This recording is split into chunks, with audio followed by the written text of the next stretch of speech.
Hi friends, ఈ code అయితే నా బాడీ మీద ఏరిగేస్తుందని నేను అస్సలు అనుకోలేదు. మేటర్ ఏంటంటే ఈ రోజు పండుగ అని చెప్పేసి మా ముగ్గురం కలిపి అలా బయటకి అయితే వెళ్ళాం కోనుకుందాం. ఇలా బయటకి వెళ్ళే ప్రాసెస్ లో మాకు ఆకలి వేసిందని కడుపు నిండా టిఫిన్ అయితే చేసాం అనమాట. నెక్స్ట్ మా చేలు వైపు రోడ్డు వైపు ఊరూర్లు తిరిగి మొత్తానికి ఒక కోడ్ అయితే తీసుకుందని అయితే డిసైడ్ అయ్యామన్నమాట ఈ రోజు వండుకోవడానికి. కోడ్ మా ఊరు పక్కన గొప్పనపాలెం అని చెప్పేసి 3 కిలోమీటర్లు ఉందన్నమాట. అక్కడ కోడ్ ఉందని చెప్పేసి ఫోన్ చేస్తే మొత్తానికి ఆ ప్లేస్ కి వెళ్ళి చూస్తే 3 పుంజులు అయితే ఉన్నాయి. ఒక్కోటి 1800 చెప్తున్నారు అనమాట.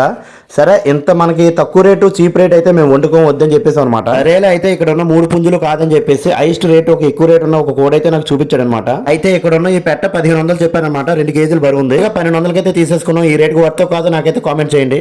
కోన్ పట్టుకుని రిటర్న్ వెళ్ళేటప్పుడు మధ్యలో మహేష్ కూడా అయితే కూర్చున్నాడు, పట్టుకున్నాడు. సేఫ్ గా ఉంది కదా నేను అనుకున్నాను. ఏ టైంలో ఏరిగిందో తెలియదు. ఆడైతే కరెక్ట్ గా నా తొడ మీద అయితే పెట్టేశాడు అనమాట. ఏరిగేలాగా ఏంటి వేడిగా తగులుతుందని చూస్తే అది నా తొడ మీద అయితే ఏరిగేసింది అనమాట.